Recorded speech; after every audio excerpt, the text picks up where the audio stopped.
Dejo a la psicóloga forense, analista y experta en inteligencia estratégica. Su desenvolvimiento profesional lo ha realizado principalmente en el área forense y jurídica, siendo su área de interés y expertise en la investigación psicojurídica en las temáticas de la criminología.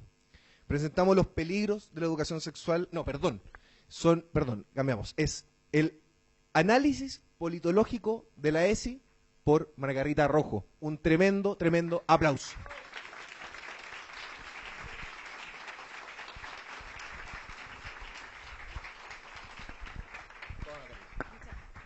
Muchas gracias.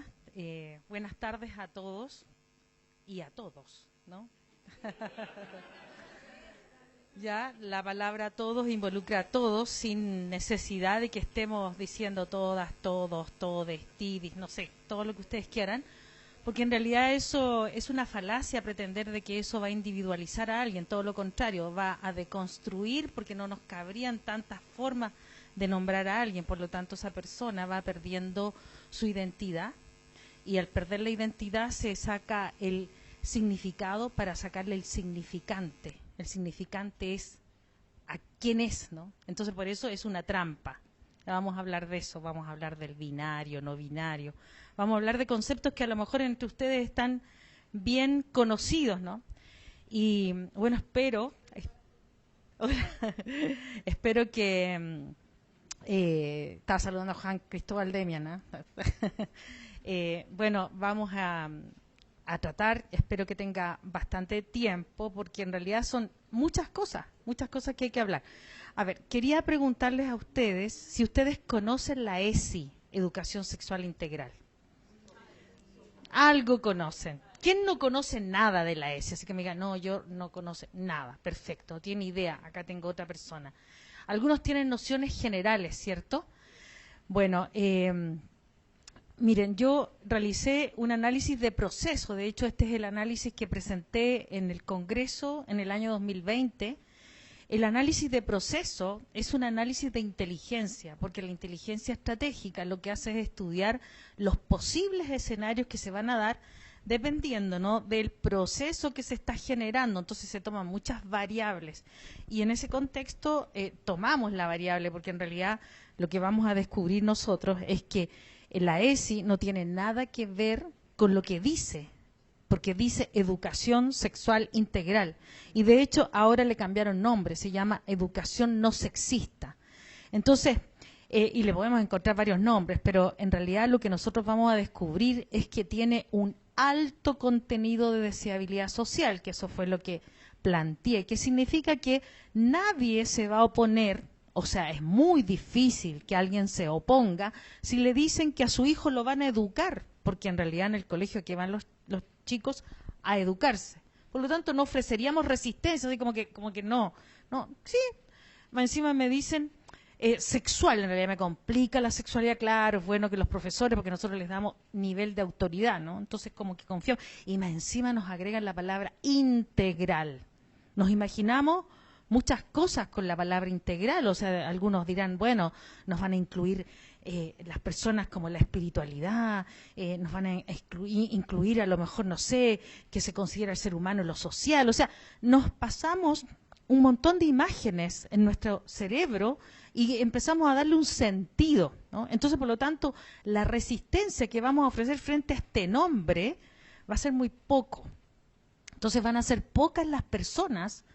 De hecho, hay un estudio, ya le voy a hablar de un psicólogo social, que también él trabajó qué población, por ejemplo, creía en la pandemia, y las dividió en 3 poblaciones. El 30% o un 33% creía pie juntilla, pero había uno que estaba en el otro extremo, que era crítico, que no creía. Y estos que creían atacaban a los que no creían. Pero estos tenían porque preguntaban, oye, la vacuna se demora entre 5 y 8 años, pero qué raro, ¿no? Y el uso de mascarillas, realmente hay un montón de estudios científicos, ¿no?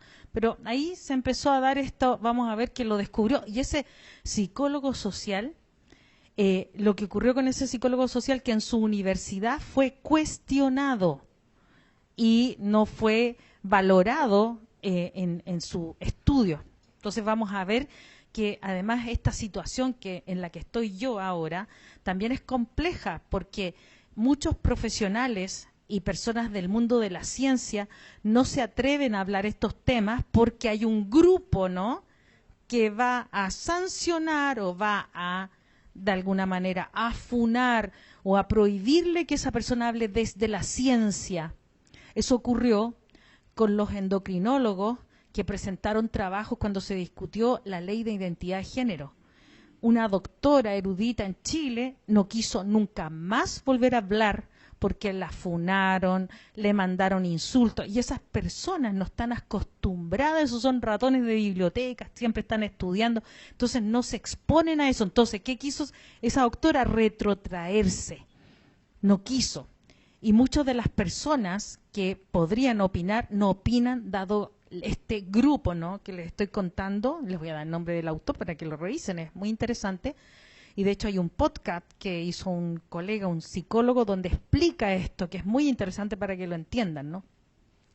Pero bueno, la idea de esto es que nosotros tenemos que tener siempre un pensamiento de análisis, ¿no? Y yo siempre digo, no me crean a mí, investíguenlo, porque yo acá no vengo a que alguien me crea, yo vengo a mostrarles algo, ustedes se van a formar su opinión y van a poder establecer criterios. Entonces, por eso que esto no es educación sexual lo que se descubrió, lo vamos a descubrir qué sentido tiene.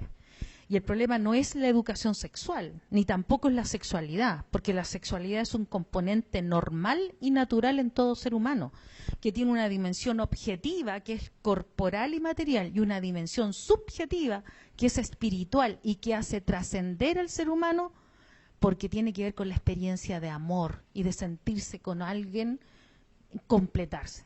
Eso que nos han desconstruido, porque nos han sacado a amor, nos han sacado a Dios, nos han sacado todas estas cosas que como que esto ya no tendría que ser así. Entonces, la sexualidad sí es algo normal y sí es algo que pertenece al ser humano, ¿ya? Pero aquí vamos a ver que eso no está dando cuenta de eso, por mucho que ellos quieran. Ellos, digo, porque hay ideólogos, ¿no?, que están ahí.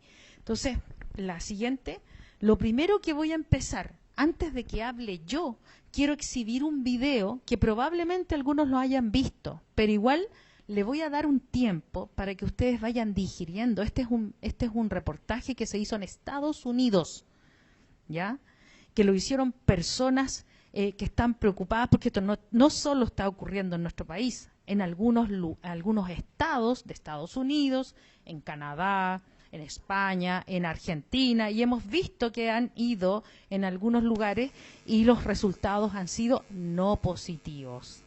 Y ahí vamos a ver los estudios, ¿ya? Entonces, por eso les quiero mostrar un video y vamos a hacer, por lo menos para que se vayan haciendo una idea. Por favor, Francisco. Me acompaña Francisco Vallejo, psicólogo, trabaja conmigo, así es que él es...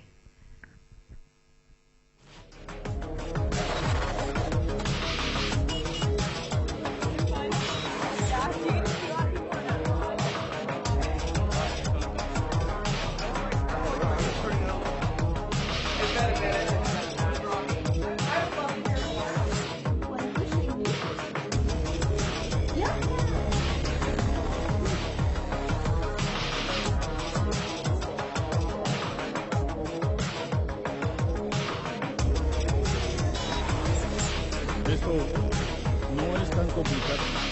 Si la escuela quiere enseñarle esto a los menores, tal y como está presentado. Abusaba manual y oralmente de un bebé. Eres un pedófilo. Hemos visto las posibles consecuencias negativas de tener sexo.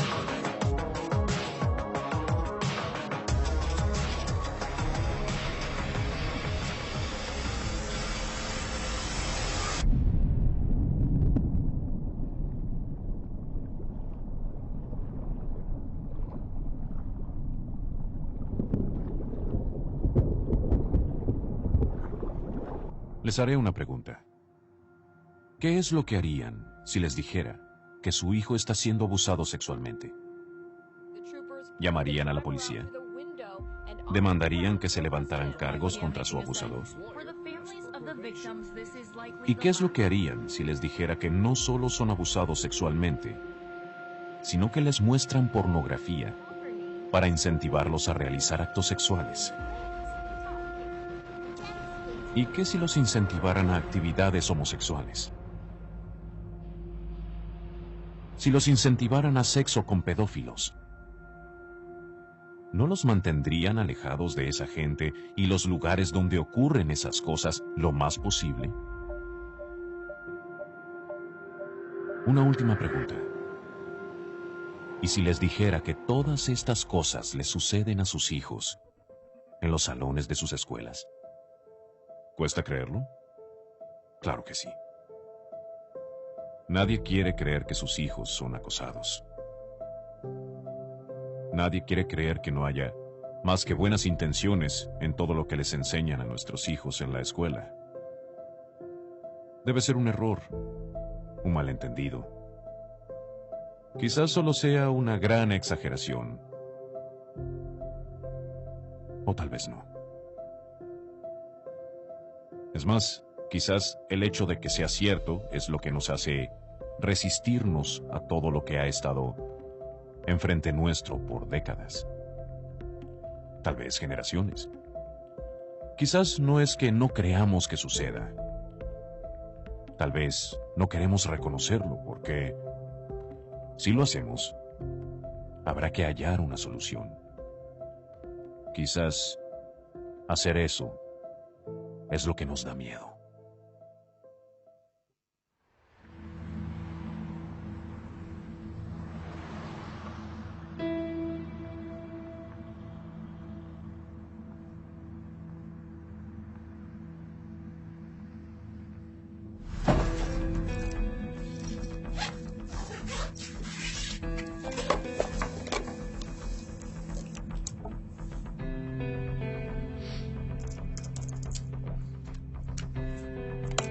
Hasta ahora, vimos las posibles consecuencias negativas de tener sexo y la importancia de una relación real.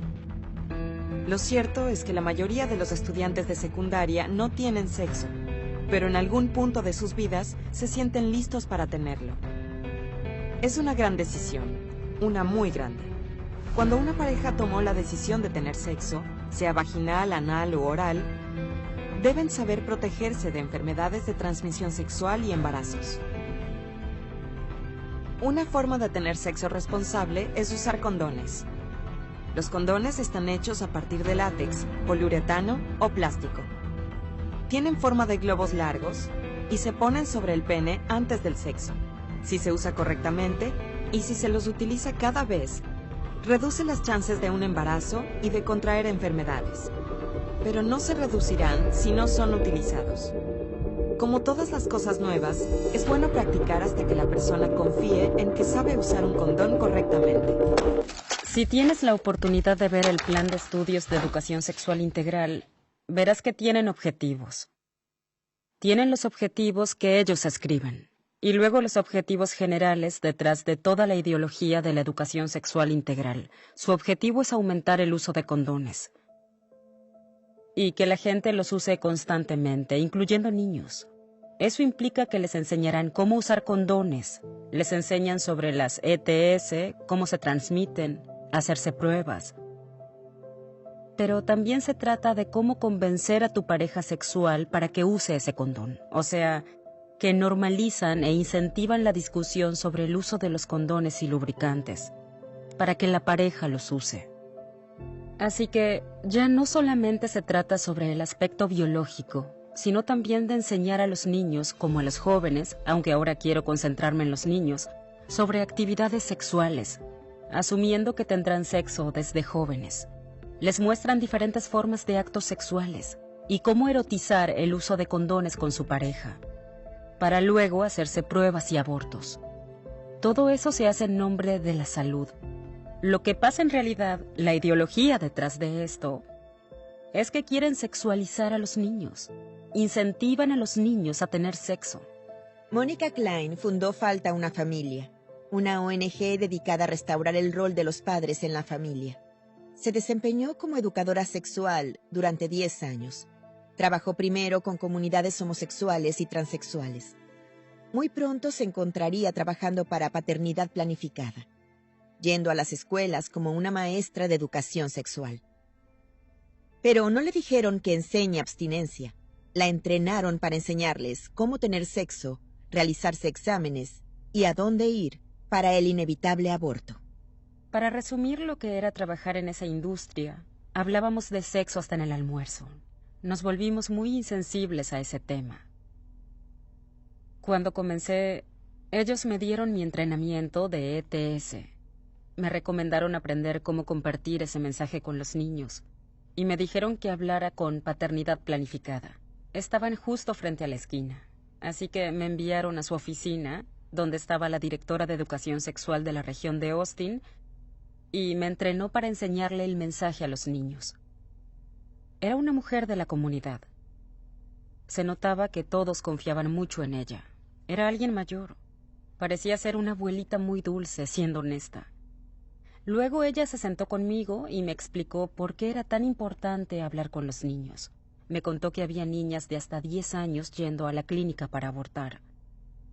Tenían enfermedades sexuales, y eso me impactó mucho, porque la verdad, cuando yo iba a la primaria o secundaria, no era sexualmente activa, y no creía que niñas de apenas 10 años tuvieran relaciones y que esto pasara de verdad. Entonces yo le dije, bien, me convenciste, esto es un problema muy grave. Enséñame cómo decirles a estas niñas a que no tengan sexo. Ella me dio una palmadita en la rodilla y dijo, no, querida, no les enseñamos a no tener sexo, les enseñamos a hacerlo de forma segura. Me dijo, tenemos que respetarlas y les enseñamos sobre el sexo seguro. Y si tú hablas con niñas que son sexualmente activas y les dices que no tengan sexo, las juzgas. Enseñamos sexo seguro. ¿Cómo sabré si estoy listo para el sexo? Bueno, casi nunca hay una manera perfecta de saberlo. Hay demasiados factores, como la edad, el deseo, la madurez emocional y qué es lo que sabes sobre sexo. Una buena forma de saber si estás listo o no es haciendo preguntas difíciles como ¿por qué quiero tener sexo? ¿Qué es lo que espero de mi primera vez? Y, si es realista, ¿sé protegerme de embarazos y enfermedades de transmisión sexual? Tengo experiencia como educadora sexual. Iba a las escuelas y les hablaba a los niños sobre sexo. Realicé el entrenamiento estándar sobre eso, que básicamente se basaba en eliminar nuestro pudor. Nos hacían decir el nombre de los genitales en voz alta una y otra vez. Nos hacían manejar y enseñar cómo se colocan los condones. Y el punto de todo eso era que si nosotros estábamos incómodos, los alumnos también lo estarían. Querían asegurarse de que estemos relajados cuando fuéramos a hablar con los niños. Con su ONG, el Grupo Mateo 18, la enfermera y exeducadora sexual, Audrey Werner, educa a la gente, organizaciones y gobiernos de los peligros de la educación sexual integral y su efecto en los niños y la cultura.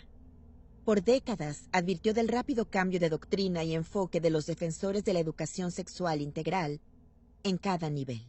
Solía enseñar a niños sobre anticonceptivos, nada más. Y ese era el único enfoque principal. Les enseñaban sobre los actos, sobre los genitales y sobre anticonceptivos. Pero hoy en día, todo vale.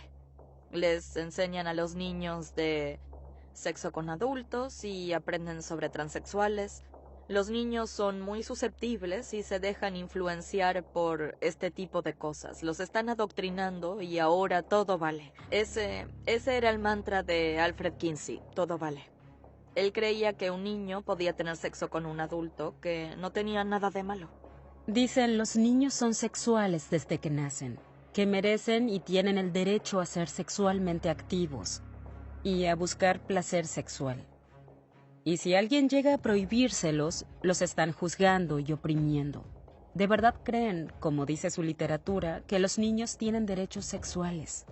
Cuando hablamos de derechos humanos, siempre tiene que haber un opresor. En este caso, ¿quién es el opresor de los niños que quieren evitar que ellos tengan sexo?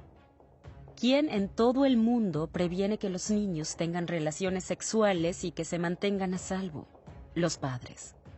Diciendo que los niños tienen derechos sexuales, asumiendo que tiene que haber un opresor. Ese opresor es el padre. Eso me enseñó paternidad planificada en los 10 años que he trabajado con ellos. Que los padres son una barrera. No son mis palabras, son las suyas. Sí, el pilar fundamental de la industria de la educación sexual integral se basa en la propagación de esta mentira. Los niños son sexuales desde que nacen.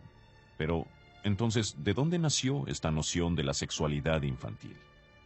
¿Quién plantó esta venenosa semilla en las mentes de toda una generación? Ese honor va a uno de los mayores fraudes científicos de la historia de los Estados Unidos, un hombre llamado Alfred Kinsey. Era un profesor de la Universidad de Indiana. Homosexual, bisexual, sadomasoquista y pedófilo. Fue autor de 2 de los libros más influyentes en la historia estadounidense y la historia de la revolución sexual. Comportamiento sexual en el hombre, en 1947, y Comportamiento sexual en la mujer, en 1953. La idea de que los niños sean sexuales desde que nacen, o que ellos puedan tener y consentir a tener sexo desde el nacimiento, lo que supone la base de toda la educación sexual integral, y que en esencia es la base de la industria pornográfica, era una mentira que Alfred Kinsey y sus financiadores querían que fuera cierta. ¿En dónde lo aprendieron? ¿En qué lugar? Significaría que a lo largo de todo el país, los niños son sexuales desde que nacen. Eso justifica la violación. Justifica violar niños, sea por un adulto, que tenga cierta diferencia de años con ese niño, o si no, por otro niño. La doctora Judith Reisman pasó 40 años investigando a Alfred Kinsey, exponiendo su ciencia fraudulenta, luego de que su hija fuera abusada por un vecino a los 10 años. Descubrió que la ciencia fraudulenta de Kinsey afectó a cada parte de la cultura estadounidense y se había acelerado por la aceptación masiva de la industria pornográfica. En 1990 publicó el libro Kinsey, Sexo y Fraude, que ganó atención nacional y la feroz oposición de los medios que querían promover a Kinsey y su reputación como científico pionero. Porque, si Kinsey era un fraude, la base de toda la industria pornográfica se caería. No veo el Kinsey punto. fue para la sexualidad lo que Freud fue para la psiquiatría, lo que Madame Curie fue para la radiación, lo que Einstein para la física. Y viene esta mujer con un libro diciendo, ¡santo Dios, E no es igual a MC al cuadrado! Basamos toda una generación de educación de sexólogos en Kinsey, y Kinsey era un viejo pervertido. Pero él se había vuelto el modelo para la sexualidad humana. Educación, como dijo Donahue, ¿saben? Cuando hicimos una entrevista con Donahue, él dijo que estaba defendiendo a Kinsey. Había trabajado para el Instituto Kinsey con June Reinisch y me dijo, el doctor Kinsey estableció la sexualidad humana para una generación de sexólogos. En esa época era cierto, toda una generación de sexólogos, como dijo. Estaban todos basados en Kinsey. Ellos habían aprendido de él. Y me gritó, dijiste que Kinsey era un viejo pervertido. Yo dije, lo era. No, no lo era. Él estaba casado. Era una persona de lo más respetable. ¿Entiendes? Con un matrimonio monógamo que resultó ser una farsa. Él era un homosexual, bisexual, y que además recurría a actividades de sadomasoquismo, lo que básicamente terminó con su vida. Murió de una orquitis, que se asocia con hacer daño a los órganos de uno mismo. Y además, solo contrataba gente que era como él. En los 90, Judith Reisman aceptó una entrevista en el show de Phil Donahue, luego de que su libro Kinsey, Sexo y Fraude fuera publicado. El libro mostraba la verdad que descubrió sobre Kinsey y su supuesta investigación. La misma investigación que llevó a Kinsey y a todo el mundo a repetir el mantra de que los niños son sexuales desde que nacen. La doctora Reisman señaló en su libro los hechos que el propio Kinsey había mostrado por completo en sus libros que fueron pasados por alto o ignorados por casi todos hasta ese momento. El hecho de que los investigadores de Kinsey incluían un número desmesurado de pedófilos, tanto confesos como convictos, que hicieron experimentos en niños y bebés, torturando y acosándolos hasta 24 horas al día. Ellos recolectaron sus datos para Kinsey, que lo incluyó en las tablas del libro en sí. Clarence Tripp, el fotógrafo pornográfico oficial de Kinsey para sus libros e investigaciones, confirmó que los investigadores de Kinsey eran pedófilos. Y se rió de eso en cadena nacional. También mintió cuando negó que los datos de Kinsey sobre sexualidad infantil provenían de pedófilos convictos, como confirmó en su entrevista para el documental de 1998, Historia Secreta, Los pedófilos de Kinsey. Reveló con sus propias palabras que los abusadores de niños eran usados como fuentes científicas confiables. Judith Risman señaló la verdad sobre Kinsey y su ciencia falsa, y estaba a la vista, gracias al propio Kinsey desde el inicio, que sexual desde el nacimiento era mentira. Kinsey y su equipo lo fabricaron. Documentaron violación y tortura infantil para crear datos falsos que respaldaran sus teorías. Técnicas manuales y orales fueron usadas en esos niños. Phil, voy a decirlo una vez ¿Segura? más. Lo diré de nuevo, y si me equivoco, que me demanden. ¿En serio? Dijo técnicas manuales y orales fueron utilizadas en esos niños. Claro. ¿Qué americano va a ¿Qué defenderlo? responde a eso, sea Tripp? Ella está hablando de datos provenientes de pedófilos. Él solamente escuchaba a los pedófilos que fueran muy precisos, que usaran cronómetros para grabarlo todo. ¿Habla en hicieran serio? Encuestas cuidadosas, y esto es lo que la enoja tanto. Pero fueron datos ¿Entrevistó científicos. personas que eran criminales y estaban encarcelados? No lo estaban. Pero eran, en sus palabras, criminales porque eran pedófilos. Pero ¿En estaban mis entrenados palabras como eran observantes. criminales? Eran criminales que observantes violaban entrenados. niños. ¿Vas a defenderlo? Nadie estaba violando niños. ¿Qué Lo que otra estaban cosa haciendo... es?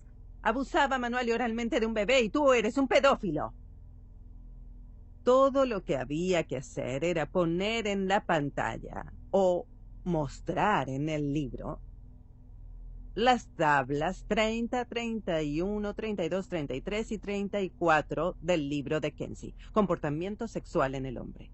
Tabla 30. Un bebé de 2 meses fue usado para eso. Un bebé de 2 meses. Sus comentarios al margen y a lo largo de todo el libro eran: obtuvimos tantos orgasmos de estos pequeños. No decía pequeños, les decía sujetos, ¿sí? De verdad pudimos haber mostrado mucho más. De haber tenido más tiempo, ¿no? Así que, cuando revisas bien ese documento en la tabla 32 y 33, ahí estaban los tiempos. Los tiempos que midieron entre orgasmos mostraban los mismos entre ellos. 30 segundos allí, o si no, 2 minutos allá. Estaban marcando los tiempos de estos bebés. Ellos estaban marcando los tiempos. Y luego, la tabla 34, que sorprende a todos. Esa fue la que mostraron con Donahue, la única que mostró. Porque no quería mostrar ninguna, ¿sabes? Lo obligamos, mejor dicho. Yo lo obligué a mostrarla. ¿Dónde Bien. están las tablas, Phil? Por ¿Quieres favor, las tablas? Phil, muestra las tablas. Las que tablas. la gente las vea. ¿Esto te dará la razón Sí. o no? La siguiente tabla muestra el número total de orgasmos en humanos, varones supongo, de 5 meses a 4 años. Tienen bebés desde 2 5 meses, meses. ¿ok? Dicen que un niño supuestamente llegó al clímax. ¿Y las tablas? 24 horas, 26 orgasmos en un 24 niño de horas. 4. ¿Vas a Espera un decirme? segundo. ¿Vas Así a es. decirme? Muestra las tablas. Muéstralas. ¿Dónde están las tablas? Sí. Bien, las mostraremos. Solo. Bien, dime, Mírala. ¿cuál es el punto? Tú ¿Cuál dime es a tu mí, punto? ¿cuál es el punto? 5 meses, ¿qué dice? No alcanzo a leer. ¿Qué dice? 5 meses. Números de orgasmos. Número de orgasmos, 3. ¿Y el de 4 años? ¿Ves el de 4 años? 17, sí. Justo Sí. al final. Un niño Sí, de lo 4 veo. años con 26 orgasmos en 24 horas. Dime, Phil. ¿Ese bebé durmió? Dime, Phil. había un bebé de 5 meses en esa tabla, ¿sí? Y luego seguía con uno de 6 meses, 8 meses, ¿entiende? Hasta el final, donde había un par de niños de 4 años.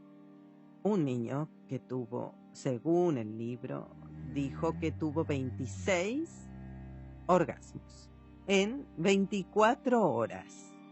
Había muchos niños que fueron medidos durante 24 horas. Bien, cualquiera con medio cerebro diría, espera un segundo.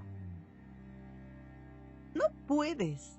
No solo no puedes hacerlo, pero era un experimento.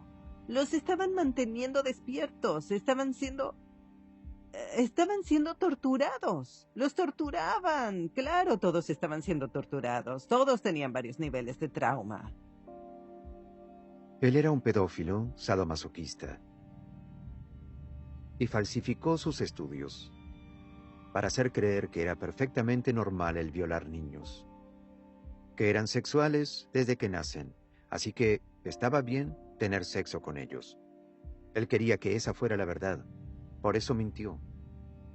Falsificó los datos, y varias generaciones después, tenemos una enorme avalancha de destrucción en los más pequeños. Y trágicamente, nuestro sistema educativo tomó la falsa doctrina de Kinsey, de que los niños son sexuales desde que nacen, y la perpetuaron, y ahora ellos están siendo acosados en escuelas primarias o incluso en el preescolar. Quieren enseñar la más retorcida y perversa información. Poner esos actos en las mentes de nuestros niños. Y una vez que ese veneno está en la mente de un niño, no se va. Siempre recordarán lo que han aprendido. Es un proceso de acoso, del mismo modo.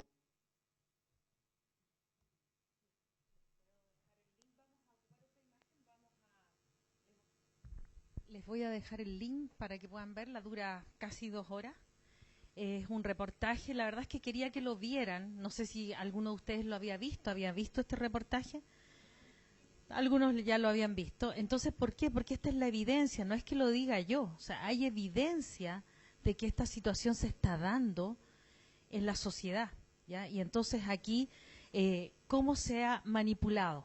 Fíjense que aquí en este reportaje se va a hablar de Kinsey, de Alfred Kinsey, que en realidad lo positivo, porque si no habrían quemado sus libros y habrían ocultado lo que él hizo, porque él lo que hizo fue torturar, abusar bebés de 2 meses, de 5 meses. O sea, él habla de 24 horas que hizo esas acciones. De hecho, Estados Unidos y algunas personas que abogan por este tipo de ideas hicieron una película para limpiar su imagen, para lavar su imagen, y no lo lograron.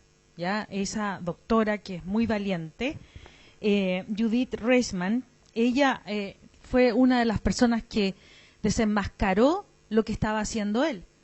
Se dice, él fue investigado post-mortem por el FBI, no solamente por ser, no solo que era homosexual o que era pedófilo, sino que también se supone que también era zoofílico. En realidad el pansensualismo, pansexualismo que hablan algunos autores. Nosotros en este análisis politológico tenemos que ir a la historia, ¿no? ¿Quiénes son los autores que empezaron a promover todo este tipo de ideas? Yo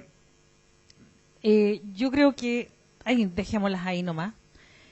Nosotros lo que podemos dar cuenta es que esto no solo viene de estas ideas de la década del 50 de Kinsey, sino que esto viene mucho anterior, o sea, viene con mucha anterioridad y viene también con algunos autores que son marxistas, ¿no?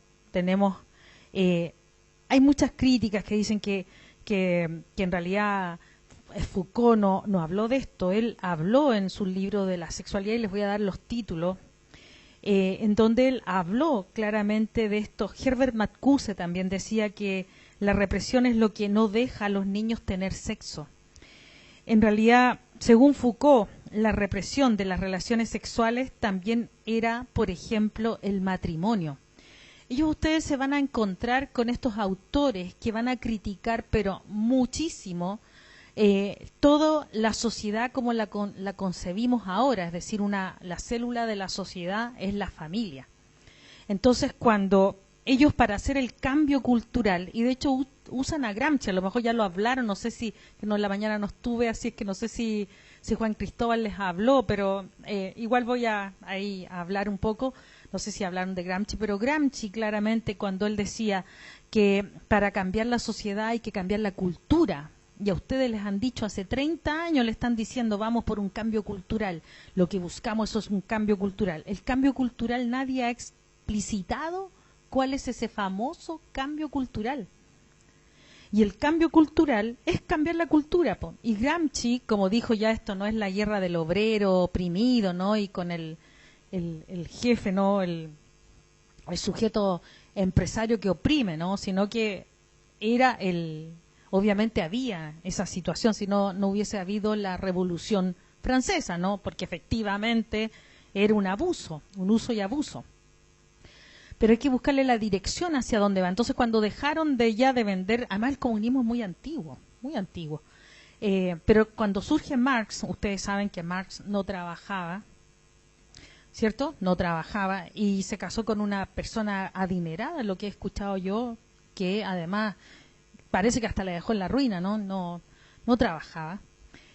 Bueno, Engel ahí aparece, ¿no? Como algún benefactor.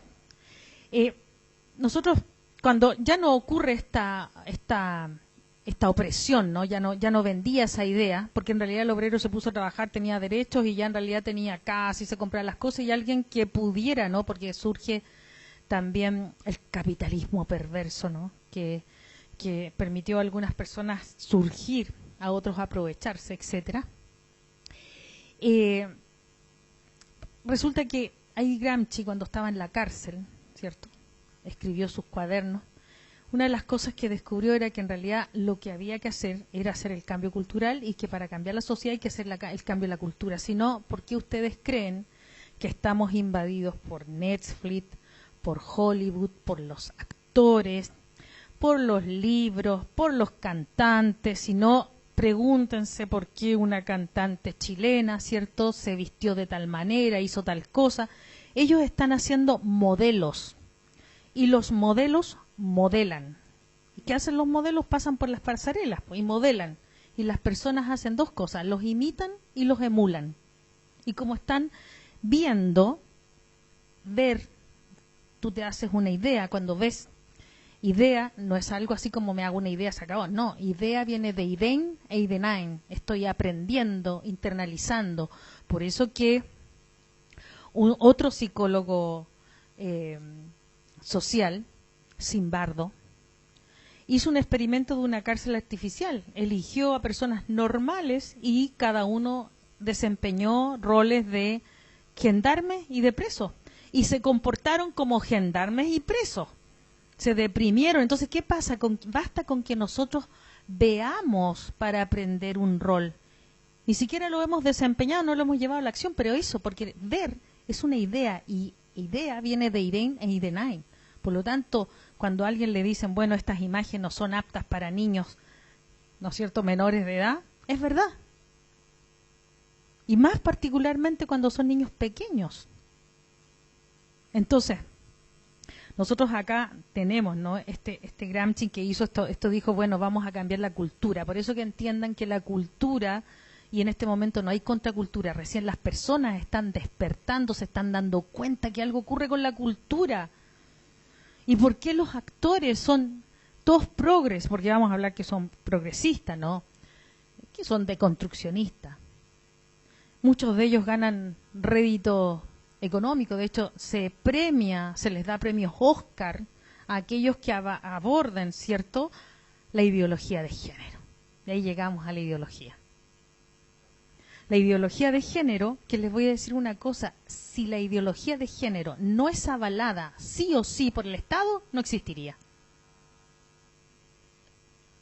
Porque ustedes pueden estar de acuerdo o no, pero si el Estado no la avala, no tendríamos ideología de género. ¿Por qué creen ustedes que quieren hacer leyes de educación sexual? ¿O por qué creen ustedes que teníamos en un proyecto constitucional un párrafo dedicado a la ESI? Porque a usted lo están obligando, y por eso que ahora podemos entender por qué es dictadura. La dictadura, vamos a desglosarlo, dicta duramente, dicta dura, no dicta duramente. ¿Y qué le está dictando a usted? Cómo tiene que pensar, cómo tiene que comportarse y cómo tiene que sentir. Y si usted no hace eso, ¿qué le va a pasar? Lo van a sancionar, va a quedar fuera, lo van a funar. Lo que les comentaba yo de los profesionales que han expuesto y que han sido funados. Por eso que los científicos no se involucran en esto, aunque saben que esta ideología quiere penetrar la ciencia, pero no es ciencia. No es ciencia, porque la ciencia no tiene respuesta para todos y la ideología tiene respuesta para todos. Y porque además, esto es importante en el análisis politológico, nosotros en espacio y tiempo tenemos, ya les voy a mostrar una imagen donde tenemos, yo situé en el espacio y tiempo 3 vertientes filosóficas que tienen que ver con el existencialismo, el estructuralismo y la deconstrucción. De hecho, el poestructuralismo, no sé si podríamos poner la presentación de la deconstrucción, ahí a lo mejor, pues son varias presentaciones que tengo, este tema lo hemos estudiado y lo hemos abordado varias veces. Entonces, ¿por qué? Porque con este tema de la... No, más adelante vamos a hablar. La siguiente. Bueno, ahí está la creencia, que vamos a hablar de la creencia, la cultura un poquito más adelante. Más adelante, por favor. Ahí. El existencialismo, el estructuralismo y la deconstrucción. ¿Por qué? Bueno, el existencialismo está el hipismo, mi existencia, mi humanidad. Bueno, aparece después en el espacio y tiempo el estructuralismo. Bueno, y en el hipismo ustedes, yo tenían otras imágenes, no las quise mostrar ahora, pero habían unas imágenes, salen los hippies, ¿no? Haciendo el amor, no la guerra. O sea, ya se venía diciendo algo. Lo que ocurre es que, bueno, aquí en el existencialismo tenemos autores como Nietzsche. Nietzsche lo pueden tomar varias vertientes, ¿no? Pero Nietzsche, cuando hace su aforismo, Dios ha muerto, claramente lo toma esta vertiente para graficar que si no hay un creador, no hay criatura. Entonces, por lo tanto, la concepción del hombre que se pregunta el cómo, el por qué, el dónde, etcétera, queda en un vacío. Queda un vacío y ahí empieza a avanzar. En el estructuralismo, también está en el existencialismo Sartre, muy amigo de doña Simone de Beauvoir, ¿ya? Muy amigo. Y la verdad, las cosas que doña Simone de Beauvoir, sí lo está diciendo de manera irónica, para no develar cosas que son privadas. Entonces, Simone de Beauvoir escribe varias cosas. ¿Ustedes han visto cómo es Sartre, cómo es Simone de Beauvoir? ¿Lo han visto en imágenes? ¿No es cierto que, claro, y cómo era Sartre, ¿no? Bueno, vean a ustedes lo buen mozo que era Sartre. Entonces, lo que ocurre es que ella escribe cosas bastante terribles acerca de los hombres, ¿ya? O sea, empieza a escribir cosas muy oscuras de los hombres. Entonces, yo no sé si fue producto de su experiencia o no sé, la verdad es que, queda la duda, ¿no? Y cuando está Simone de Beauvoir en existencialismo, ya Sartre, qué sé yo, en el estructuralismo surgen las teorías de género. La palabra género había sido ocupada hace mucho tiempo también, pero no para aludir, porque el sexo es naturaleza y el género es cultural, ¿ya? Para hacer esa diferencia. Entonces, empieza a ser usado, y la teoría de género, ¿no? Y las teorías, se empieza a hablar acá que el hombre es un constructo lógico, es un constructo social. ¿Se acuerdan que ya habíamos quedado en el vacío, ya como que no teníamos así como un creador, por lo tanto no hay criatura, que hay un vacío? Entonces empieza a desaparecer el ser y empieza a ser una construcción social. Y eso se lo empezaron a inocular y a cultivar a todas las personas de las ciencias sociales. Si ustedes van a las universidades, van a ver que por ejemplo, Foucault, que ya empieza a aparecer, es muy usado, sobre todo el tema del poder. Es un autor muy prolífico, es decir, escribió mucho. Entonces, aquí empezamos. ¿Qué ocurrió acá? Aquí ocurrió una escisión, porque al ser humano se le sacó la naturaleza. La naturaleza es la biología, es la esencia, la existencia. O sea, ya nos quedamos acá sin nada. Obviamente que teníamos a Heidegger anteriormente, ¿no? A Hegel, qué sé yo, ya venían trabajando esto. Pero aquí ya empezamos. Acá ocurre la escisión. La escisión es la división, y la escisión significa que no se van a conciliar lo biológico, naturaleza, con lo cultural. Se separaron. Es como que ellos se fueron para allá y estos se fueron acá. Pero siguieron construyendo conocimiento a partir de esto, de esta escisión, donde vemos que solo el ser humano es una construcción social. Por lo tanto, ahí se puede entender por qué empezamos a avanzar con los derechos sexuales de los niños. Entonces uno se pregunta, y bueno, ¿y desde cuándo que los niños tienen derechos? Y reproductivos, ¿ah? Ojo con eso, derechos sexuales y reproductivos de los niños. Entonces, ¿desde cuándo los niños tienen sexualidad y de cuándo se reproducen? O sea, biológicamente un niñito de 3 años no se puede reproducir con un niñito de 4 o de 2. Algo ocurrió, ¿no? ¿Dónde nos perdimos? Fue acá. Aquí nos perdimos. Acá se perdió y empezaron a generar conocimiento solo desde allí. Entonces, siguieron avanzando y claramente aparece la deconstrucción. Y la deconstrucción que ya nosotros vamos a ver, esto lo grave. La deconstrucción lo que busca es abolir toda norma y toda ley natural o no. Por lo tanto, cualquier ley natural que a nosotros nos digan, no, los niños chicos no pueden tener, entonces no, ¿cómo es eso? Si los progresistas sí. Miren, hubo una, no sé si es ministra en España de género, que habló de que los niños sin consentimiento era violación, y entonces con consentimiento era un derecho. ¿Y por qué trabajaron a ustedes la deconstrucción? Se ha instalado en nuestra sociedad paso a paso y ha ido ascendiendo en categoría. Las personas se deconstruyen por monería, por imitación, sin darse cuenta, y otros con conciencia. O sea, las mujeres, la moda es que todas las mujeres jóvenes particularmente se vuelven feministas, no tienen ni idea de lo que es el feminismo. Inclusive en la televisión salían grandes mujeres, no, pero eran feministas, o sea, era realmente maravilloso eso, ser feminista, que no tenían ni idea de lo que estaban hablando, ¿no? El feminismo, cuando se inicia, se habla de una primera ola, ¿no?, donde se da cuenta de que efectivamente las mujeres lucharon por sus derechos, porque efectivamente las mujeres no votaban, no estudiaban, y era re difícil que estudiaran, porque no estaba abierto, pero avanzaron. Pero después aparece también un movimiento donde está Margaret Sanger. Y Margaret Sanger, ya ahí empieza lo oscuro, ¿no?, porque ella pertenecía al Ku Klux Klan. Ellas son las que empezaron a movilizar la idea del aborto.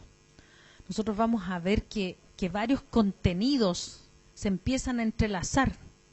Y ustedes van a ver estos, por eso yo pongo coeficiente deconstruccionista, que es el coeficiente ideológico. Por eso vamos a entender por qué la deconstrucción usa, por ejemplo, el indigenismo, el victimismo, que en realidad ha estado siempre usado. O sea, lo obsceno significa fuera de escena, obsceno, fuera de la escena. Y por lo tanto lo que ellos se encargan de es demostrar lo que está fuera de escena, aquello que es marginal. ¿Quién habló de los marginales, el abuso del poder, que en realidad encerrábamos a los pobres personas de mente en psiquiátricos, y que Foucault escribía muy bonito, ¿no? En realidad mucho. Entonces, claro, en realidad uno se compadece, ¿no? Se compadece de estas personas que están siendo victimizadas por esta sociedad dominante. Pero el problema no es que uno reconozca o no que efectivamente hay personas que son victimizadas. Ese no es el problema. El problema es el sentido que se le da a esa victimización. El sentido es la dirección. Cuando uno va por una calle, dice, ¿qué sentido tiene? Ah, estaba al norte, al sur. Eso es lo que nosotros tenemos que analizar. ¿Cuál es el sentido de que, por ejemplo, las personas se preocupen de los indígenas, que se preocupen de los migrantes, que se preocupen de las personas LGTB más, que vamos a decir que eso ya incluye todo, ¿no? El problema no es ese, es el problema del sentido que se le está dando, porque eso es lo que está deconstruyendo al ser humano, está sacando los límites, está corriendo los límites. Es decir, Foucault dijo que esto de ir de izquierda a derecha, blanco, negro, que nada era blanco, negro, bueno, malo, Dios, demonio, binario, ¿no? No, si hay grises y todo, empezamos a meternos eso, no, sí, en realidad, claro. Entonces él dijo, ¿cómo podemos nosotros salir de las orillas? Es como un río, ¿no? Un río que tiene un caudal y que tiene dos orillas. ¿Cómo le saco las orillas yo al río? ¿Cómo le podría empezar a sacar esas orillas? Paulatinamente y lentamente, aumentando el caudal. Si yo aumento el caudal, se empiezan a hacer... ¿Por qué creen ustedes que dicen niños, niña, adolescente, NNA? ¿Ustedes creen que esa fue casual? Nosotros niños, o la infancia se entendía como un genérico. ¿Por qué creen que es todos y todas y todos y no sé qué? Corremos los límites, corremos los límites. ¿Por qué creen que el LGTB es un uso y abuso de esas personas? No se preocupan de eso. El indigenismo es uso y abuso de esas personas. ¿Para qué? Para correrle los límites a una nación con su identidad propia. Porque el indigenismo es parte de una nación. Pero cuando quieren hacer las naciones, ¿cierto?, están deconstruyendo, sacándole la identidad. El ser humano, cuando se le saca la identidad, perece. Porque acuérdense, sacarle el significado para sacarle el significante. El gran significante nuestro que tenemos referencia es la concepción de Dios. Hablándolo en términos teóricos, y se lo explico por qué. Porque el heteropatriarcado, ¿por qué tanto el heteropatriarcado, el hombre opresor? De hecho, la deconstrucción del hombre ha sido gravísima. Es muy difícil ser hombre en esta época. Pobres, no. Así que las señoras denle harto cariño a sus hombres. Claro. Entonces, el heteropatriarcado, ¿no? ¿Por qué? Porque el heteropatriarcado viene de patriarca, patriarca viene de pater y pater viene de Dios y Dios viene de norma y ley. ¿Qué dije originalmente? Que la deconstrucción que busca, abolir toda norma y toda ley, natural o no.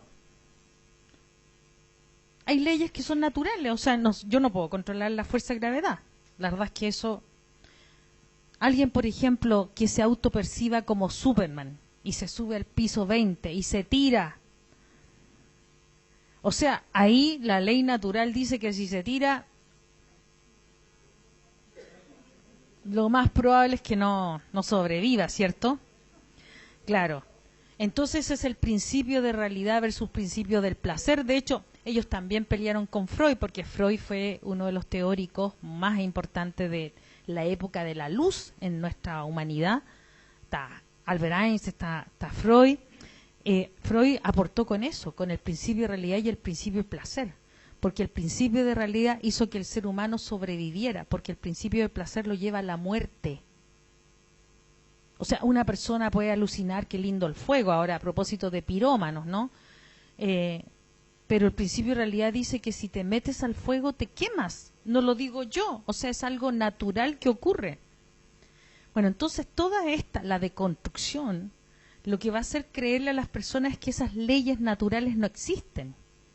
Por eso que esa abolición del binario, porque se va corriendo los límites y las personas van perdiendo identidad. Por eso que este orden, que es vertical, que es de la autoridad, ¿se acuerdan? La ley, ellos están en contra de la autoridad. Yo dije, tú debes estar en contra del autoritarismo, o de la, ¿qué es una palabra más fea que el autoritarismo? Como el presidente, ¿no?, de Cuba, de China, son tiranos, porque ellos no permiten nada, o sea, es una tiranía, se hace lo que dicen. Entonces, esta que es diferente a tener una relación de autoridad, porque esa relación de autoridad es el binario, hay un orden vertical, y eso es lo que ellos van a intentar desaparecer con esta conceptualización de la igualdad que empezaron a inocularle a usted. Primero empezaron, por eso paso a paso, primero le dijeron los derechos de las mujeres, entonces todo el mundo sí, los derechos de las mujeres, o sea, nadie se resistía. Y los derechos humanos, wow, tampoco. Pero resulta que todo eso iba a la igualdad, ¿se acuerdan que les hablaban de igualdad a la igualdad? Y esa igualdad, si nosotros ponemos una línea, es decir, todos iguales, y eso es mentira. Un niñito de 3 ¿es igual a uno de 40? No, pero con esa ideología desaparece la diferencia, por eso que dicen ni niño ni adulto. El ni niño ni adulto, empiezan a deconstruir esa diferencia, porque en posición y condición un niño sí es diferente a un adulto, pero desde esa ideología empiezan a abolir esos límites. Y de hecho la represión, ¿se acuerdan que usaron mucho la represión? ¿Quiénes reprimían? Los carabineros. ¿Por qué hay que ser? Porque los carabineros son una autoridad, representan la ley. No era solo porque el discurso primero, que eran pacos asesinos, ¿se acuerdan de que le escribían? No era solo por eso, sino porque la autoridad, ellos representan la autoridad, ellos están investidos por la ley. Entonces bastaba con que tú inocularas ese discurso, lo escribieras en las paredes, para que las personas actuaban como esto que describió este psicólogo, que se llama Matías Desmet, y con T final, que él estudió, es un psicólogo joven, tiene 48 años, ahora algunos de ustedes va a ser muy antiguo, pero 48 años es joven, un psicólogo que está estudiando y está produciendo este conocimiento donde descubrió estos grupos, ¿no? Entonces esta es la psicología de masas, pero él habló la psicosis de masa. Y además los que están psicotizados quieren convencer a los que están con pensamiento crítico, que dicen, no, esto parece que no es por acá.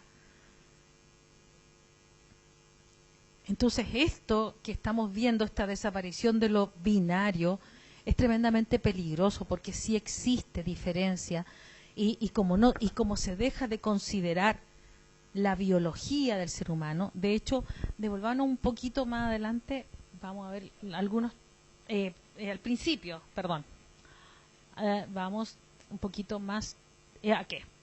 En la deconstrucción no existe valor, no existe la existencia, valga la redundancia, no existe el bien y no existe el mal. La nada no como vacío, la nada como otra cosa. Por eso que ahí cuando escuchemos a Miklos Lucas y nos hable del transhumanismo, ¿no? O sea, ahí se permite todo esto, porque no es que el ser humano va a tener otra versión del ser humano. Ahora, ¿por qué tiene que ver con la política? Porque en palabras simples, la política busca controlar y dirigir personas. ¿Y por qué nos preguntamos hoy, los acusamos a ustedes de conspiranoico? ¿Por qué están asociándolo con la ONU? Y resulta, ¿quién es el que está promoviendo todo este tipo de idea y la ideología de género? Y nosotros también podemos decir acá que ¿por qué? Porque ese modelo fue más exitoso. Habían otros modelos, pero estos fueron los modelos más exitosos para poder ejercer el control en el ser humano. Avancemos un poquito, a ver. La siguiente, por favor. Bueno, esto es lo que de alguna manera Gramsci dijo, ¿no? Pero esto es una sistematización de un profesor con el que llevo años estudiando, un erudito, y el profesor dijo que para que nosotros cambiemos nuestro comportamiento, lo que tienen que cambiar es la creencia. A ustedes le cambiaron la creencia, las personas le cambian la creencia, ¿no? Y eso es súper importante, porque ¿en qué creen? en lo que tenemos por bueno y verdadero, ¿cierto? En eso crees tú. ¿Y en qué no crees? En lo que tenemos por malo, falso. Basta con que yo empiece a inocularle y empiece a cambiarle las creencias para que lo tomen como un valor. Y ese cambio de creencia, ¿no?, es lo que se va a cultivar en la cultura y se va a expresar en la sociedad. Y ese cambio de creencia se vino haciendo hace muchos años en este país. En otros países también, pero particularmente en Chile, hubo un cambio de creencia, un cambio de realidad. Y de hecho, ¿por qué este es un componente importante? Porque la ideología no solamente es un componente cultural que influye en el comportamiento humano, yo diría que la ideología actualmente es la que determina el comportamiento humano. En este momento es la ideología la que está determinando, si no, ustedes vayan a ver, ¿y por qué la ideología necesita del Estado? Sí o sí, la ideología de género en este caso necesita el Estado para ponerla en curso, porque las personas podrían estar de acuerdo o no en esa ideología. ¿Por qué justo esa ideología? Imagínense ustedes, tenemos Fiscalía de Género. Y la Fiscalía de Género asume, ¿qué dice? Porque como esto también tiene que ver con el feminismo, que también viene de la área de todo esto lo tomaron los marxistas, la deconstrucción es marxismo heterodoxo radical. Entonces, ¿por qué toman, ¿no es cierto?, por qué el Estado, o sea, entonces la Fiscalía de Género supone que por ser hombre estructuralmente es violento, es malo. Acuérdense lo que les decía de la Simone de Beauvoir cuando empezó a escribir. Ella tenía el aforismo, una mujer no nace, se hace. Pero eso es una falacia, porque una mujer nace. Hay una biología, es un sexo biológico. Tenemos XXXY. Lo cultural es otra cosa, ¿no? Pero eso, y nadie le dijo, a ver, como decimos acá en Chile, que está tan de moda, parece que se pasó como 5 pueblos mayas y nadie le dijo, a ver, rebobina un poco, a ver qué te está pasando. Nadie le contradijo, nadie le contrarió el discurso y siguieron. O sea, tenemos a la Judith Butler, tenemos a la, ¿cómo se llama? La Whiting, la Monique, tenemos a la Shulamith Firestone. La Shulamith Firestone murió de inanición solita en su departamento. Pobrecita. Ella era la que decía que los padres tenían que tener relaciones sexuales con sus hijos. Entonces, si alguien se pregunta si el feminismo tiene que ver con esto, claro que tiene que ver. Y avanzaron, extremaron, porque estas ideas vienen ya de antes. Herbert Marcuse, acuérdense que hablaron de la represión. Foucault decía que en realidad el trabajo lo que hace, imagínense, no trabajen, nada. El trabajo lo que hace es apartar al ser humano de este original pansexualismo, que lo planteaban, ¿no? Entonces, todo esto son autores que se van siguiendo, que escriben muy bien, porque en realidad la deseabilidad social es alta, pero unos a otros se fueron siguiendo. Entonces nosotros tenemos que van extremando estas ideas. Las van extremando y van cambiándole la creencia a las personas. O sea, ahora tenemos personas jóvenes que creen que ser heterosexual ya es, pero lo más último que hay, porque no está obsoleto, porque se llama la singularidad en flujo, el género fluido. O sea, da lo mismo, pues si ya venían deconstruyendo, ¿cierto? Deconstruyendo. El problema está que los efectos psicológicos que provocan ese tipo de cosas los van a ver después años más adelante. ¿Ya? O sea, eso es naturaleza. Y de hecho, cuando vean ese reportaje va a empezar a mostrar, por ejemplo, la naturaleza de un niño pequeño, tiene diques de control naturales, que el niño le impide tener ese tipo de comportamientos eróticos. El niño se da cuenta al tiro cuando alguien lo toca como raro y el niño empieza como a recluirse. El niño no habla de pene y vagina, habla de chichi, de pipi, porque le da vergüenza. ¿Por qué creen ustedes que los niños se identifican con los animalitos y no con los seres humanos? Porque el niño está recién así como que tiene diques de vergüenza que se están desarrollando, de asco, que tiene que ver con esto de lo íntimo. Entonces el niño no puede. ¿Y qué hacen este tipo de cosas? Porque el sentido no es la educación sexual, es otra cosa, ¿no? ¿Qué hace este tipo de educación? Empieza a correr los límites y le mete en la cabeza a la mamá. No, enséñele a decir la palabra correcta. Su hijo tiene que decir tal cosa, o sea, contenidos sexuales. Y como decía una de las personas que expuso, una persona que tenía que preocuparse del control de la natalidad y etcétera, ¿qué hizo esa persona? Ahí descubrió que no era que las personas se sanaran o tuvieran una vida saludable, no, era que tuvieran actos de sexo pero protegidos, ¿no?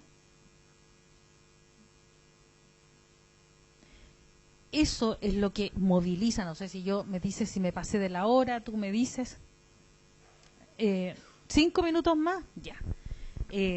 Entonces, yo creo aquí, ¿no?, que en el tema de la sexualidad hay que tener claro que esto responde a una ideología, el tema de querer sexualizar a los niños, y que esa ideología, no se les olvide nunca, no funciona si el Estado no lo propone. Por lo tanto, las personas que estén en desacuerdo, ¿pero por qué el Estado tiene que promover?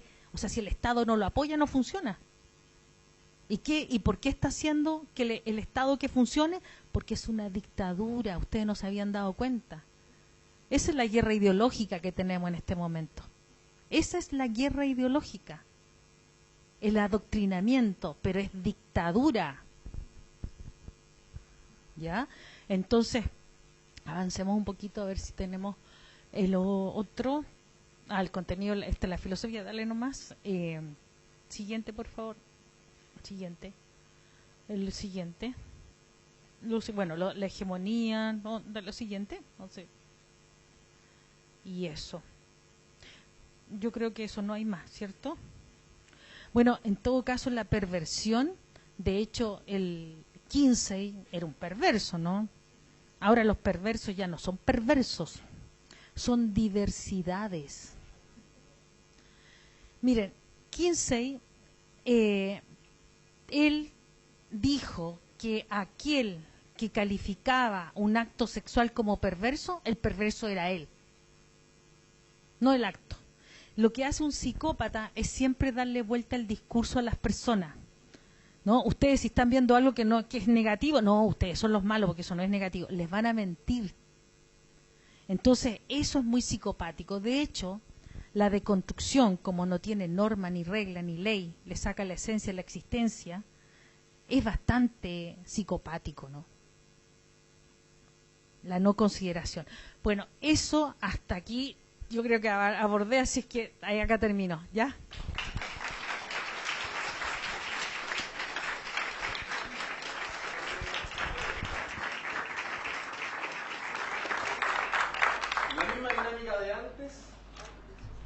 Dos preguntas ya tenemos a los... O sea, fueron los primeros. Los vi aquí. Ahí estaban las dos. Señorita, por favor, primero y vamos a ver. Primero que nada, muchas gracias por todo lo que nos han explicado. Segundo, una inquietud personal, ¿ya? Cuando estas leyes se empiezan a discutir, ¿no? Mi pregunta como profesora de filosofía es la siguiente. ¿Estas personas se dan cuenta de lo que están promocionando? Estoy pensando en los políticos en general. Estas personas se pueden dar cuenta de lo nocivo, de las consecuencias, porque las personas que promueven todas estas políticas, digamos, las animan, las alientan, ¿no es cierto?, las muestran, es una cosa muy novedosa, pero nadie habla de las consecuencias, que tú acabas en general de mencionar. Entonces, mi pregunta es, ¿qué impresión tienes tú? ¿Estas personas se dan cuenta del daño que están haciendo o sencillamente es que a mí me están pagando, yo puedo asumir ciertos nuevos cargos por esto? O sea, ¿tú crees que ellos se dan cuenta que hay una conciencia del daño que se está haciendo con solo poner esto como una posible ley para los... Mira, las personas que promueven este tipo de ideas, que sabemos de qué sector político son, pero pregúntense, ¿quiénes son los que presentan este tipo de proyectos? Entonces la pregunta, ellos saben, tan clarísimo. si los ignorantes, los flojos y los soberbios son los contrarios a ellos. Por antonomasia, ¿no? Tenemos dos extremos, ¿no? O dos lugares, ¿no? Entonces, esas personas que deberían de estudiar, que son los políticos, no se forman, no estudian. Y les cuesta muchísimo, porque esto es complejo. O sea, piensa tú que tienen que formarse en todo lo que estábamos hablando, que yo les hablé, así como pasé varias cosas, pero esto es un montón de entenderlo ya, es complejo entenderlo. Leerse los autores, afirmar lo que creen y tener un discurso, porque el discurso es un proceso. Cuando la gente habla de proceso, los procesos son ideas en proyección, y ellos no tienen proceso, porque no tienen ideas en proyección. Ellos adhieren. Por eso que se mimetizan. Entonces no lo saben, lo carecen. Y de hecho cuando tú le dices, oye, la ESI es pedofilia, o la ESI acá, o la ESI allá, no, es que estás exagerando en realidad. Y tienen que estudiarlo, tienen que analizarlo, tienen que darse cuenta. Nosotros tenemos la evidencia. Por ejemplo, en Argentina hubo una restricción, que en Argentina se dejó que los colegios tuvieran autonomía y no se los obligó, había un artículo 5, a que la promulgaran como ellos querían. En los lugares que se hizo en el año 2018, hubo alrededor de 100 denuncias. Nosotros ahí con Pamela Pizarro investigamos y a mí me tocó entrevistar a una mamá que su hijito de 4 años había sido expuesto a eso. El niño no quería ir más al colegio, decía, mamá, no quiero ir más al cole, no quiero ver la seño, le decía, mamá, la seño no es seño, es hombre, mamá, tiene dinosaurios, le decía. Y el niñito le contó a su otro hermanito que le habían hecho sacar su ropa. El niñito, además, lamentablemente, lo que más lo traumó al niño, no solamente que le hicieran sacar su ropa, porque o un niño que no quiera que le pinten los labios, porque no quiere, a lo mejor una niña también, pero un niño no quiere porque tiene, si esto es cultural.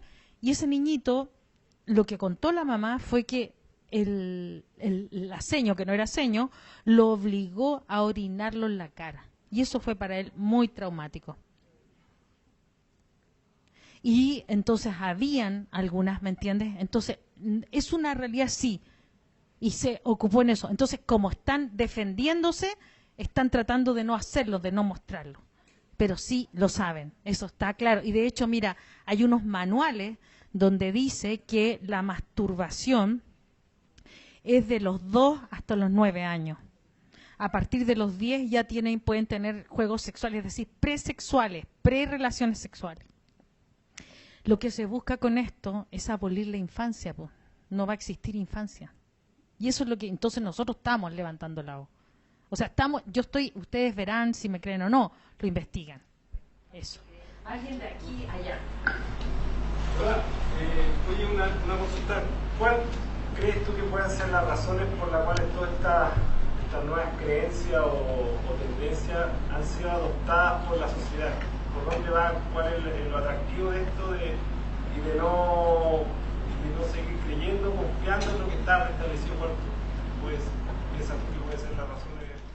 Mira, una de las razones que se da es que es como Orwell 84, donde tienes las 24 horas del día y los 7 días de la semana te están inoculando cada vez cosas y cosas. Por ejemplo, la publicidad de una marca de teléfono, que es con W, no les voy a decir, esa publicidad es totalmente deconstruccionista, ¿ya? Entonces, y entonces además las películas, por ejemplo, las teleseries te meten contenidos que están todo el día y tú estás viendo, entonces están todo el día en eso. Y hay un cambio de creencia. Entonces, el cambio de creencia que se hace a través del lenguaje es por todos los medios pensados. Por todos los medios pensados. Y aquel que no adhiere, no le va bien. Lo sacan del trabajo. Cuando vean ese reportaje y dice, una profesora que denunció ese hecho, la sacaron del colegio. Por lo tanto, muchas personas tienen miedo a perder su trabajo. Se dan cuenta que si no fuera por el Estado, estas leyes no funcionarían, ni esta ideología tampoco. Por lo tanto, ¿a quién hay que reclamarle? Al Estado. No puede ser. Ya, eso. Aquí. Mire, lo que pasa es que yo soy apoderada del colegio y en el mes de noviembre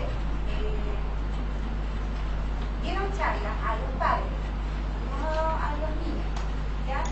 Y que ya está empezando a promulgar que son ciclos de talleres sexuales para padres, como enseñando a los hijos de educación sexual en Chile. ¿Ya? Yo, ¿Qué edad? ¿Qué edad? Parte desde tercero básico a segundo medio. Mi hija está en tercero básico. Y lo que más me llamó la atención es el punto 3, sexualidad como derecho humano. ¿Ya? Y esto lo está promocionando Matronas Educan. Esto ya está. Es coleccionista y es católico. Entonces, Y es católico. es católico. Lo que a mí me asusta, obviamente yo soy resistente a esto, pero las herramientas que hasta ahora hemos podido hacer un poco de conciencia a los papás, no es suficiente información porque lo censuran. Porque los medios, canales abiertos, no lo hablan.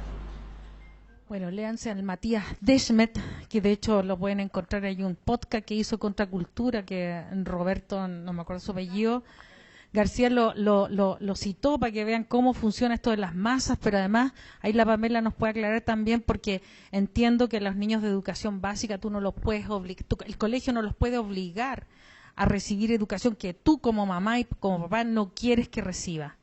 Entonces, es tremendamente peligroso. Además, yo creo que este video, por ejemplo, divúlguenlo, ¿ya? Porque además la contraria siempre miente, y mentir es decir lo contrario de lo que se sabe, se piensa y se cree, por lo tanto te están mintiendo, ellos mienten, ¿ya? Y están, piensa tú que ahora no tenemos cambio constitucional, pero el Ministerio de Educación se ha encargado de promover, pero plagarlos, y además son sancionados. Entonces, por eso les digo, el Estado es el que está obligando, el Estado se está metiendo en la sexualidad de las personas. La sexualidad de un niño se expresa con el desarrollo de la autonomía progresiva, que va acompañado de un desarrollo psiconeurobiológico. Entonces, un niñito de 3 años y de 4 años no puede obtener licencia de conducir, pero sí le vamos a decir que puede ser hombre o mujer, que es una situación tremendamente compleja. No se puede. Está contraindicado. Un niño con suerte sabe que se llama Juan, María. No tiene, se recién está aprendiendo, está notificándose que existe. ¿Cómo le vas a introducir eso? Está contraindicado. De hecho, el Colegio de Pediatras de Estados Unidos ya se pronunció. Y hay que tener cuidado porque ya estaban buscando, ahí Nael me estaba contando, ¿no?, que hay una diputada, que no voy a nombrar, que está buscando que la ley de identidad de género se haga, porque se logró que hasta los 14 sean de 14 y ahí hormonizarlo, pero está contraindicado. La cantidad de enfermedades que acarrea eso es enorme.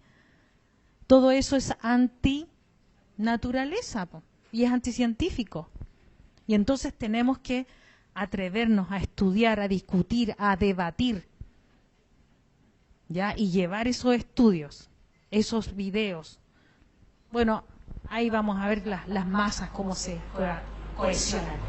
¿Alguna otra pregunta antes de que me vaya? Solo la última. Para redondear un poco, Margarita, porque bueno, todo este proceso de construccionista, ahora la ONU lo está impulsando con todo. Detrás de la ONU, o desde la ONU, ¿cuál ves tú desde tu experiencia que es el objetivo que está buscando, la intención de llevar a la humanidad a esta declaración total? Desde los niños a las nuevas generaciones. Bueno, yo creo que, vuelvo a decir, la política es el control y dirección de las personas. Por lo tanto, siempre es control y dirección de las masas. O sea, ¿qué hacer? Controlar y dirigir personas. Por eso que el transhumanismo es la otra fase que va a llegar. Bueno, con esto me despido porque ya él está como que ya que tengo que ir.